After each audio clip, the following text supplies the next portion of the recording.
Welcome to this episode of Crypto Office Hours with Tyrone Ross and Jay Coulter. This is our second edition. We're glad you're here. This show is just for financial advisors and topics around cryptocurrency, blockchain, and investing.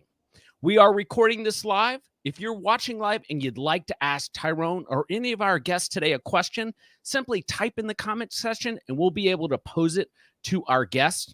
Coming up later, we'll have Dan Weiskopf, the portfolio manager of the Amplify Transformational Data Sharing ETF, and we'll have Erik Smith from 401 Financial. We really, though, Tyrone, we need to start with one of the more pressing issues of the day, an obnoxious tweet that you put out on July 4th, stating the case that somehow a British man, Phil Collins, is better music to be played at a 4th of July conversation. How do you justify putting something like that in the public domain? So let me start here by saying this. I don't even think that this is a debate, but I will entertain it for this reason. One, not only the 4th of July, but all cookouts. Phil Collins gets played over Billy Joel, right? Especially the last 2 hours where everyone making to-go plates and going home. Phil Collins is it. Not that Billy Joel doesn't have some hits. I also need to be very specific here. Phil Collins tends to be favored amongst those with the particular hue that I have. So this is more of a personal thing, flavor. But look, let's do it side by side. I challenge anyone now, if you are on Apple Music, pull up the essentials for Billy Joel and Phil Collins and go hit for hit. Just with their music. Now add Phil Collins and Genesis into it. It really starts to get unfair. Not that Billy Joel doesn't have some hits, right? Uptown Girl, absolute banger. After that, you lose me. But I will give you the floor to tell me why I'm wrong if Phil Collins doesn't absolutely wipe the floor with Billy Joel. Go. Absolute nonsense, Tyrone. I'm a data guy. It's about math. Billy Joel's logged 33 number one hits. Phil Collins, 7. I imagine there are a couple there from Genesis. Not even close. Your reference of Uptown Girl, while valid, that was the end of the Billy Joel's good run. His best music comes from the 70s and the early 80s, where he made classical albums where every single song was a great, great song. And who gets excited at a barbecue over Studio? I mean, listen, we're going to do this right now. And I know this is usually the argument when folks want to talk about number one hits and so on and so forth. But we're talking about leaving a legacy, a cultural legacy, right? And I do, again, right? This is top songs, Phil Collins. Like, honestly, let's do this. I'm talking about cultural hits. In the Air Tonight, 1981. All right, so there we go. What is there a bigger song? I mean, we could do a verses right now. I mean, Piano Man. You play the first 3 chords of Piano Man, and almost every person in the world knows how to sing the rest of the song. One More Night, 1985. And let's just be honest. I think this is a divide between black folks and white folks. I don't think black folk can name more than 5 Billy Joel songs, but they can run down a whole host of Phil Collins songs. So I do think we divide here in terms of, again, cultural things here. But I mean, yes, we can take Genesis out of it. But I mean, if we really just look at what, I don't know, Easy Lover, 1984. I mean, really quick, we won't get off this. Now, I understand there's some folks out there of a particular age that will be very upset at this argument because I know folks love Billy Joel. I get it. Again, Uptown Girl, phenomenal to me. Piano Man is Piano Man, right? 1973, Uptown Girl, 1983. So 10-year time frame there. We didn't start the fire. 1989, you're not going to hear we didn't start the fire wherever there are black people. Just not. Let's see. Uptown Girl for sure. It's still rock and roll to me. 1980. Never going to hear that around black people. Moving Out, My Life, Scenes from an Italian Restaurant. Never going to hear that around black people. So I guess I should have made that distinction. So when I mean cookout, like a Ross Burns cookout, you're not going to hear Billy Joel. You will hear Phil Collins. But I hear you, 33-7. I get it based on numbers. I know you're a numbers guy. But just pure listening, cultural effect. I don't know. All right. Well, we'll wrap up on that. Maybe it's a cultural divide. It's also a generational divide. My son once said to me, who's 16, Dad, I like all your music except that Billy Joel stuff. Oh, your son is my favorite. Your son is my favorite. I love it. Play him a little Phil Collins. I think he'll swap. All right, we got a lot of crypto and blockchain stuff to talk about. I'm going to bring in our first guest, my friend Dan Weiskopf. Dan, welcome as our first guest on Billy Joel and Phil Collins. You got it. You got it. I'm laughing so hard trying to control myself with you guys, but actually, this is a passionate subject for me. And I'm not going to go on the black-white thing. Sorry, but okay, Christy Brinkley. I mean, come on. You got to have a fantasy about. Well, I shouldn't have said that, but I married the Uptown girl too. By the way, in my case, she was only 2 blocks away from me, and only the good die young. You guys forgot about that. Only the good die young. That's it. And a little personal history. I used to have an office in Allentown, right, that I used to visit. So, and my last comment is I did go to a Billy Joel concert 2 years ago, thanks to my wife. I haven't gone to a Phil Collins concert. So, sorry, man. I got a bias here. You didn't know it, but I'm just going to throw it out. So here's all I'll say to end this. Next time you are somewhere and there are a bunch of people singing Only the Good Die Young, I want you to take 30 seconds to count the black people in the room. You won't see any. But anyway, all right, we move along. That's bad, man. That's bad. Black people are forced to know that song because of all of our white friends. Like, we know it word for word. But anyway, all right, let's talk crypto. Let's talk crypto. Let's talk blockchain. All right, guys, remember this show is specifically for financial advisors and issues they deal with their clients around it. Dan, you run one of the largest blockchain ETF in the marketplace. I believe, is it the longest running ETF as well? Meaning been around the longest? Yeah. We'll go with that, but it's a tight race. Tight race? Okay. So how should advisors, when they have clients that are looking for allocations to this space, look at using existing, we'll get into soon to come ETFs, existing ETFs that provide access to the space? To the blockchain space. Mm-hmm. Okay. So it's really clear. I mean, to me, you can look at it as a factor. You can look at it as a growth strategy, right? That's what we're doing. And it's all about disruption and innovation. And, people are real excited around the Qs these days, but we're offering far more diversification. You can see it in our performance this year, where we actually didn't get any, outperformance per se from Apple and Amazon, Tesla, and NVIDIA. We have no overlap to the Qs. So it's a growth strategy. We're really proud of how we're, going after the blockchain space. It's very diversified, with about 50 holdings, and that helps you with risk management as well. Okay. Did we lose him? Oh, there he is. No. I just wanted to give you more of the screen. Oh, cool. All right. So you're a financial advisor. You're an RIA. You want to be able to provide your clients some exposure to the space. And you don't want to go into the world where Tyrone and our next guest, Erik, are comfortable operating. What are advisors missing out by just allocating to an ETF that isn't buying actual Bitcoin? I think that they're missing that the blockchain is a technology. And that's a far different discussion than a store of value, right? So the blockchain continues to ramp up and create opportunities to lower cost for large companies in the context of whether it's supply chain or it's just computerization, right? It's just another way of looking at things. And I'd also say that we've seen some further inroads into AI, because I think there's going to be almost like an integration or an overlap between AI and blockchain.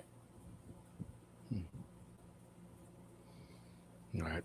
Tyrone, how do you approach that with advisors? Because I know it's different. approach the blockchain versus Bitcoin. Yep. Yeah. Well, it's funny. Me and Erik was having a conversation about this morning. I think with advisors and getting access to this right now, I've been saying it for years. It's the easy button, right? They want it. They'll get it in a package or form, whether that's an ETF, an SMA, whatever the case may be. They want it very easy.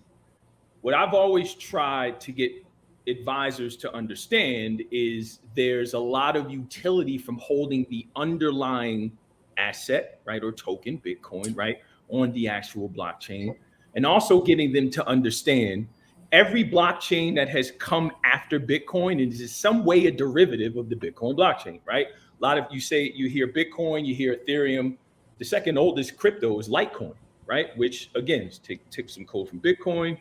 Vitalik, who created Ethereum, was at Bitcoin very early. So a lot of these folks have looked at Bitcoin and say, how do we improve on it? So there's what you can actually do on chain, right? And then holding the underlying, all of the things that you can do with that. So I try to separate those, right? Because there are some advisors that just say, look, I want to get exposure for clients. I don't want to deal with all the goofiness here. Where it's going to get interesting, though, is when advisors move to where we are at 401, where you're managing your own treasury, when you are trying to have a full on-chain offering for clients. What does that look like, right? And we can, I want to read a tweet when Erik comes on about what he just posted. And actually, let me dig for it here really quickly, because I think it's pertinent to this conversation. In the event TradFi does move on chain, will people choose to buy an on-chain BTC ETF through their self-custodial wallet or BTC itself? Most advisors or TradFi folks reading that will go, oh man, that's a bit of a, right? So there's levels of thinking here that comes along with the levels of understanding. Mm-hmm. Dan, what are your thoughts? Yeah, so I think it's going to be a bit of a function of how you built your book, right? Yeah. If you want to slide in that ETF, as a 2% holding in an alts strategy, using the ETFs can be really easy. If you want to build a portfolio of crypto, then you're going to have a different, completely on-ramp strategy. So I think it all depends on how you built your book. So with that, I appreciate the on-ramp reference, as I'm sure my friend Eric Irvin would. But that's exactly what on-ramp, Height Zero, all these other folks have been trying to do. What people really don't understand is that there is an architecture that needs to be laid here for advisors to do everything that you were talking about, to be able to build a portfolio, have quantify risk in that portfolio, rebalance that portfolio, and be able to activate on it right inside of my existing workflows. When that happens, when I can do that in Orion or Adapar, I can use risk a lot, nitrogen. Sorry, Aaron. Where I could do all of these things, then what you just said will be a lot easier, right? That was the vision that Erik and I had. That's what the vision that Chris at Eaglebrook has. That's what the Height Zero gang has, right? All these folks, we had that vision. So I think with that, there is some beginning there of how that's, of where this can go. But which is why I say, even if advisors want an ETF, it doesn't solve all of the issues that advisors still need to be solved to do this in the book of business. It just doesn't. Most, not all. No, I think it's fair. Absolutely. I think a lot of folks are going to use both. And the underlying premise behind BLOK, to your point, Tyrone, is all about the infrastructure, right? Yeah. People want to do things, but if the infrastructure isn't easy, it's really, really hard to do that. Mm-hmm. All right, let me throw out our first question from somebody watching. I'm not able to post it on the screen. There's a little bit of latency here, but this is from Nicole Klein. She says, the scenario of Bitcoin going to zero does not exist anymore. Bitcoin is playing much the same role as gold did in the early days of banking. Dan, what are your thoughts? Going to zero? It's not going to zero. I think at this point, it's really a question of where is that foundational level? We keep getting tested, right? When is Bitcoin going to zero? And we find that this is just about adoption, right? And more utility value, I think, as Tyrone has pointed out. So the question really isn't about zero. It's about how high is it going to go? Tyrone. I'm a very big Howard Marks fan. And because of that, I won't say that it can't go to zero. It may, right? 0.001%. But I think it's highly unlikely that it does. But again, anything could happen here. Folks are putting Billy Joel in the same conversation as Phil Collins. Of course, anything could happen here. So there's a possibility. Now, again, I think to Dan's point, is there much more upside than downside? Sure. If you had to bet, do we get to 50,000 before we get to zero? Yes. Right. We reach all-time highs again. Sure. So I think that's what you're starting to see in 80+% this year, 16+% since what happened, with the Coinbase news and everything else. And then we'll see what happens when, we do get approval of an ETF. When that happens, I don't know. Will it? Yes. Wall Street loves money, so they'll start to print money off of this thing. So it'll get done. But I think with that, the flows are just going to be ginormous, and number go up, as they say. With that, let me share a tweet. This is from Nate Gerasi, who's been doing an excellent job covering these Bitcoin ETFs. And he said, BlackRock CEO on a major news network talking Bitcoin is really all you need to know. This thing is going to happen, in my opinion. What's more interesting to me is more than anything Bitcoin ETF related is Larry talking about the future tokenization of all securities. Dan Weiskopf, what's your take? I actually thought Larry looked very uncomfortable in front of the TV talking about Bitcoin, to tell you the truth. I was really surprised, right? Very much so. Yeah, I won't go further than that, as do I. I think Larry's vision is probably right.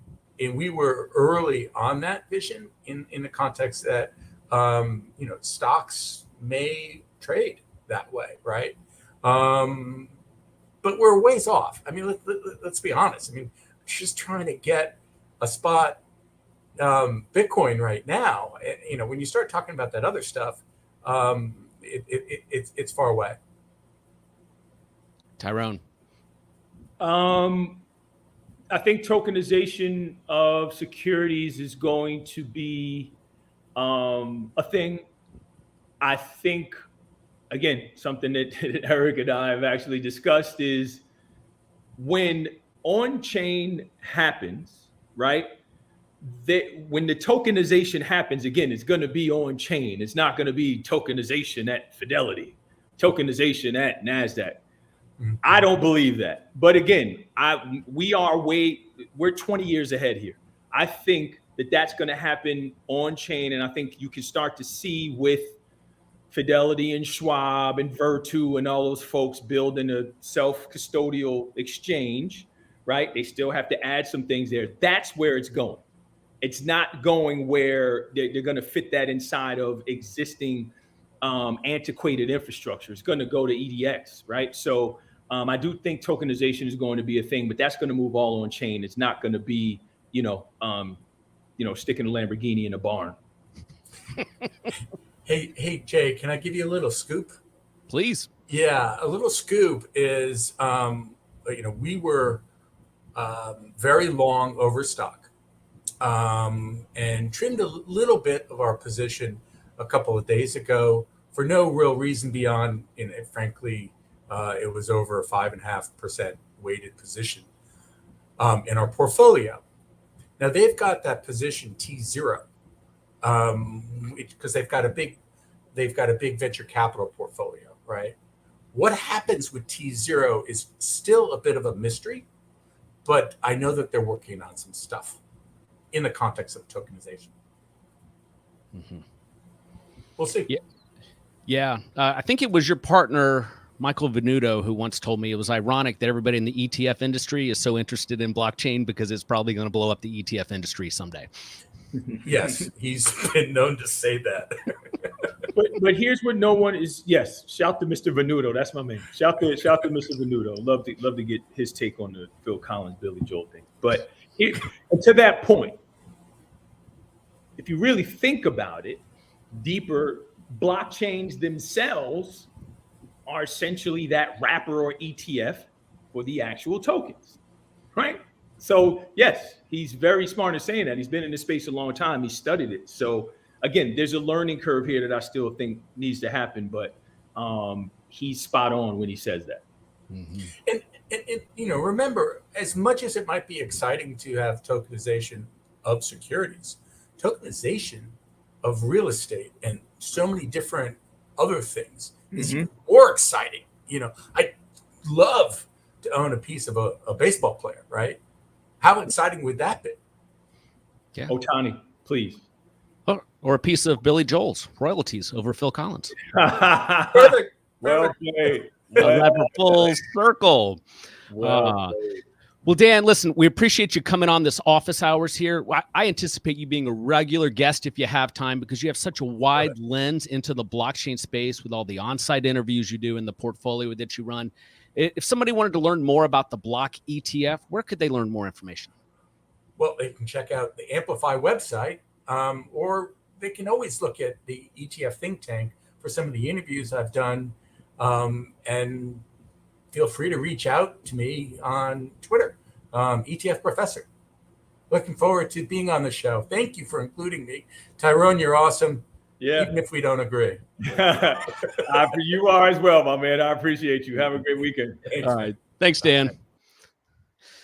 Man, so I've been doing interviews with Dan for a while. He was, like you, Tyrone, one of the first people I reached out to, I guess 5 years ago now, when I wanted to learn more about the space because advisors were asking more about it. But now we're in a space where it's not just allocating to publicly traded companies that have access to it. Now the industry has grown so much in terms of the availability for RIAs and advisors to advise clients and provide access. And I think 401, and I'm talking your book here, is going to be at the forefront of that. And I want to bring in Erik Smith, your CIO, who is at the forefront of it himself, and start really with the most important question.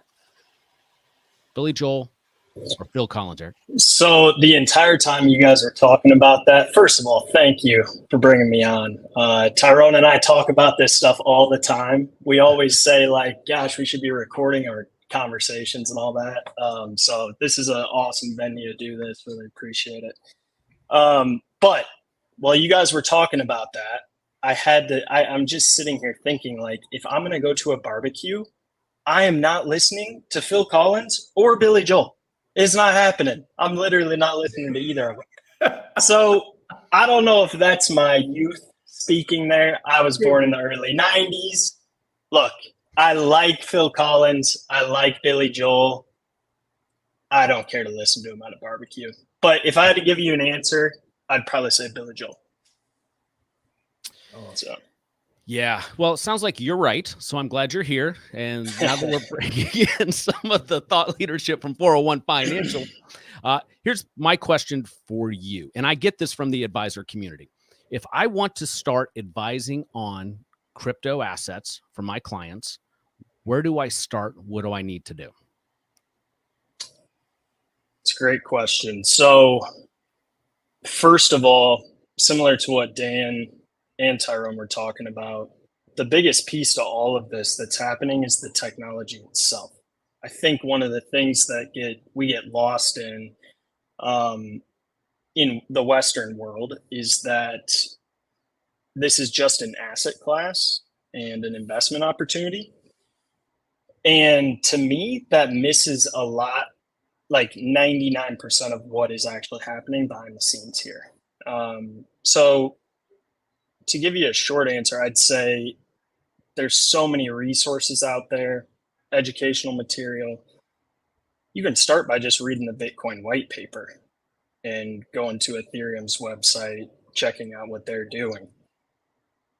And then I would say just get involved in the conversations. There are a lot of people that are talking about what's happening in this space. I believe that a lot of there's a lot of people who may choose to avoid that based on everything that we've seen in the last year with centralized exchanges and in the issues that the space has had. But I would just encourage you to look a step past that. And like Tyrone hit on, we're already building on chain at 401. And we plan to move further along that route, whether this, ETF filing, for example, goes through or not. So that's what I'd encourage. Watch crypto office hours. Watch crypto office hours. I like it. Yeah. There's a clip from this show for sure. All right, let me push just a little bit. All right, so I work with advisors. I work with aggregators, helping them optimize practice management, investment systems, wherever their pain point is. Let's say one of them says to me, Jay, do we need to add the opportunity for advisors to join our firm, the ability to advise on crypto, and how do we go about it? How do you answer that question, and then how do you execute? Yeah, so answering the question is a lot easier than executing, and I know Tyrone has pounded the table on this for a long time. But to answer the question in a simple way, look, crypto affects almost every part of a financial plan. So that's what actually got me interested in the first place. I'm a financial planner. I advise on not just a portfolio, but also cash and debt management, tax planning, estate planning, etc. And even back a few years ago, when I was at my previous firm, we were doing comprehensive planning and our clients owned crypto. So we had to understand, okay, this is held outside of the advisor's purview. Now there's tools to help solve for that, with more coming, obviously, with Tyrone and Turnkey. But from a high level perspective, the first thing we have to do is be able to see what they're holding, have the conversation with them about why they're holding it, how does it align with their goals, and then we have to be able to take those assets and basically, Jay, put them in a financial planning tool, put them in a portfolio modeling tool, for example, to get an understanding of how they interact with a traditional portfolio, if we're just talking from the asset class standpoint. So when I say all that, what we've done at 401, we've actually built those tools ourselves because they don't exist. We can't go and plug in Bitcoin and ETH and a few other crypto assets alongside a traditional portfolio and run an appropriate back test and showcase how it interacts with the portfolio. What percentage is needed in each asset, for example. So all of those things we've built internally and plan to continue to put out there, hopefully for more people to use. But I would just say, first, understand how crypto assets interact with the portfolio. If we talk from an asset class standpoint, from the financial planning side, you really have to have an idea of the tax consequences of buying and selling crypto assets, how to set up an estate plan for crypto assets. These are all very important things, especially if your client's holding anything that's material to their overall financial picture. Mm-hmm. Let's step back and go a little bit higher level. And Tyrone, maybe this question is for you. So why? Before even the how, why do these aggregators that want to be enterprises, that want to serve their clients, why do they need to go and start incorporating the ability for their advisors to give advice effectively in the crypto space? So before I want to answer that, after we get off of here, if no one could reach Erik and his stuff is just all dormant, is because he's been cut off from any communication with me in the world because he chose Billy Joel. But to answer the question, so a couple of things here. Let's go layer one, right? The advisor conversation, right? Whether I've said this before, Mr. and Mrs. Client, we think you should have X amount of allocation of crypto, or Mr. and Mrs. Advisor, I hold crypto. That's layer one, right? Now the advisor has to determine, all right, what resources do I have to handle those two prongs of the conversation, right? For the purposes of your question, let's just say Mr. and Mrs. Advisor wants to have that conversation with the client about why they feel like they should own it. Now let's go layer two. I had the conversation with the client. I've done a risk analysis just based on the personal risk of the client and background. Hopefully the client is younger, has ample liquidity, and this is something where you get a reason. Why do you want to hold this, Mr. and Mrs. Client, right? Versus why do we feel like you should, right? A 2 to 3% allocation could mean this, Sharpe ratio, all these other things, right? When that happens, we get to the layer 3, which I think is the most important thing. All of the firms that are not allowing the advisors to do this right now are probably uncomfortable because they aren't giving them the adequate tools to be able to do that. So whether you're an aggregator and tool or firm, right? Because it's funny, I thought about this after we got off last week. It's like aggregator meaning a firm that kind of aggregates firms, and an aggregator turns the actual tools. If either of those, you want to give the advisor the ability to get that, what we use a lot, that holistic view. 20 to 40%, right? Depending on who you ask, 20 to 30, 20 to 40% of assets are normally held away. 75% of advisors get questions on held away assets, no matter what they are, right? 90+% feel as though they don't see everything that the client has. So it is an important reason to want to bring that in. Read only. Those are the two most important words. Read only. Just be able to see and then have a conversation, say, all right, Mr. and Mrs. Client, now we want to actively manage, right? And or allocate to that. And then when that happens, to Erik's point, I think the ability for an advisor come into office, know that they have a meeting with the client, they want to allocate to crypto, be able to run an analysis, print that out if they're still doing that, show that to a client, say, hey, Mr. and Mrs. Client, circle it. We're going to take 2 to 3% away from fixed income or stocks, or 2 to 3% of your cash and go into Bitcoin. Bitcoin is a risk score of X. This is going to change the risk profile of your portfolio to this, expected returns of this, and then prepare for that meeting. Advisor has the meeting. Mr. and Mrs. Client, this is what it is. The client goes, oh, great, fantastic. I've been hearing about this on TV or whatever the case may be, right? I was watching Crypto Office Hours on LinkedIn. The advisor finishes that meeting, sits down at their workflow and able to execute against that. Whether they are at a Raymond James, LPL, Schwab, Fidelity, Pershing, Altruist, right? That's still not there. We need to get there. But I think that's why all firms should be thinking about that. And I think what happens is, one, rising tide lifts all boats, right? You get a full view. You can bring in outside assets. You do AUA business, great. Or if you want to start allocating on behalf of clients, it's a really good way to introduce a new and novel asset class and appeal to the children of your 60, 70-year-old clients that have all that wealth and going to pass it down to them. Okay. So let's say I am that aggregator, that enterprise, and I say, Yep. all right, Tyrone, Erik, I buy it. We need to start providing the ability for our advisors to start executing in this space. What do I do? What's next? You say that to us. You then get the C-suite of the firm together for a consult, an hour consult, 2 hours with whoever you choose, to get a good feel of how it's going to work, right? What assets are we going to do? The top 100 or just Bitcoin and ETH? What tool are we going to use to get access and to make sure everyone, compliance, IAs, right, and principals are all on board? Everyone needs to be on board before you start hanging the shingle out to the firm and saying, hey, we're going to do crypto, right? Step 2, meeting with the full firm, letting the advisors know, hey, this is coming, but it's only going to be read-only access to see what a client holds away. Or this is coming, we're going to give you the ability to buy GBTC or this, that, or whatever, or Bitcoin ETF, whatever. Hey, this is coming, but we're going to allow you to create plans, do all these other things. Let them know what that's going to look like. Step 3, send an email to all of the clients. If you have an interest in this, let us know, let your advisor know. Advisors report up, hey, I have 20 clients, I have 200, I have whatever.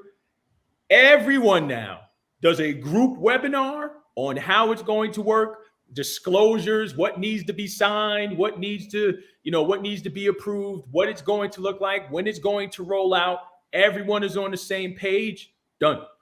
Before you launch, separate webinar with advisors and clients separately, with a professional that can walk them through, answer any questions. Is there insurance? Is there disclosures, beneficiaries, all of that. Not a second before any of that is done, you do not press play and launch that at that firm. So now when you do that, everyone is set at every level, from compliance to the IAs to the principals to the clients. And then you have a full-on launch, and then you go from there. There is a whole show and multiple points inside of there. I'm not going to go any deeper in that because we're already past our half hour. Erik, I want to give you the final word. What do financial advisors need to make sure they understand about allocating to crypto before they get started? So the biggest thing right now that's on the top of my mind is that you can't just buy crypto assets or recommend crypto assets to clients without understanding the fundamentals and the actual supply dynamics of the given crypto assets. And I see trusts out there that have passive crypto exposure and other products that are going to be built that have passive crypto exposure. And it misses a key point in that when we say on-chain, I'll give you one example. There's blockchain crypto assets that may have 15 to 20% inflation, but you can stake them on-chain and receive similar staking rewards to keep that inflation in check. What I've seen from the space so far in terms of passive allocation within the traditional sense, it doesn't take into account any of those dynamics and then the actual fundamentals behind the crypto assets themselves. So even if we're starting with just Bitcoin and ETH, I'd say make sure you really understand what these assets are, the technology behind them, and how these assets do potentially have cash flows or do have other fundamental metrics, and how those can be important to the actual allocation of a crypto portfolio. So, can I add 2 Satoshis really quickly? Please. So I know we give him the last word, but a couple things here. One, really quickly, yes, I agree with what he said, but I think, Jay, you would agree with me, and I've heard this for a long time, is there are a subset of advisors who don't want to understand the underlying technology or any of that. They just don't want to, and Erik and I know that, but there is a subset that don't want to do that. For those that don't, I want to say this, and I brought up on-ramp before, and I'm sure some folks that eyeballs got big, but I mean it. There are some folks that have been grinding to try and make this possible for advisors for years. On-ramp being one, right? Shout out to Erik and the team, they're still at it. Height Zero, Eaglebrook, Bitria, right? What Dan and the team has built at Bitria. I would encourage advisors to look there. There's a lot of materials and resources that are out there that have been provided. I know an ETF is going to come or whatever, but look at what's already out there. There's a team called Truvius that Erik and I have been having a conversation with. They're launching quant models, right? You got L1 advisors. There are a lot of options out there right now. And independent of what, had happened with me in on-ramp or whatever, I think we were fully dedicated, as was Erik, is to making sure that advisors understood this, right? And I mean, Eric Irvin here and Mike Venuto and Geraci and all those folks was involved in that. So there have been people here a long time. So anyway, I just say that to say, I think that's a good step for advisors to really look at what's out there, what your options are. The regulator's probably going to ask you if you went through that anyway. So you might as well look at all the options that are out there and choose what's best for you. Excellent. Erik, what'd you think of your first crypto office hours? It's amazing. Dan did a great job as well. I appreciate you bringing me on. I think we're scratching the surface, Jay. There's going to be a lot to discuss here soon. So happy that this is off the ground and running, and yeah, look forward to tapping in. Awesome. I'm going to move you to the green room and wrap up here with Tyrone real quick. Thanks for coming on. Make sure you follow Erik on Twitter. That is Erik Smith CFP, and that's Erik with a K. Thank you, sir. Yep. Tyrone, I went the whole office hours and we didn't talk about a spot Bitcoin ETF. I can't not do that this week. And I want to give you the opportunity to share your thoughts on a spot Bitcoin ETF and where it sits today. We do not have a lot of time, but I got to be honest. I've been very frustrated with the conversation that I've been seeing on my timeline. And I know I have a venue to say this here, so I didn't want to jump into any conversations there. Here's my, and again, this, you can go back 2017, I believe, a consensus. I stand on the fact that we don't need it.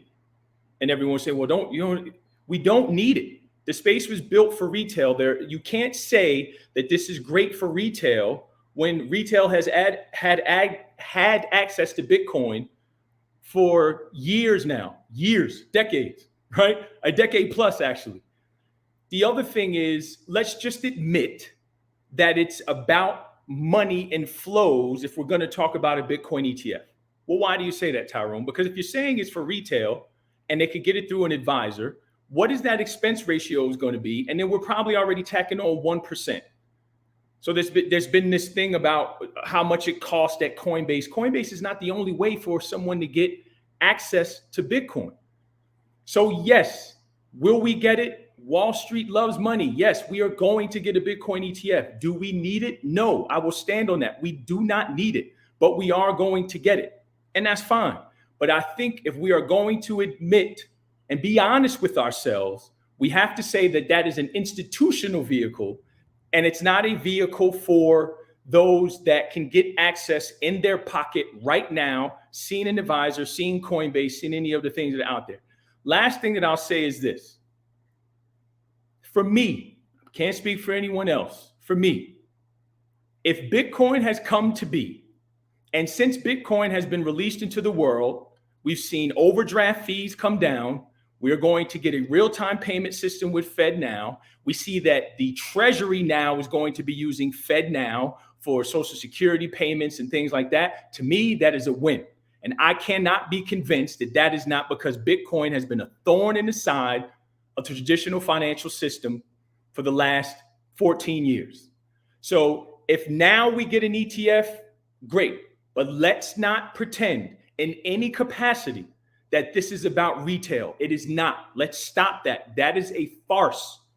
It is not about retail. It is about institutions getting exposure and to be able to drive AUM, right?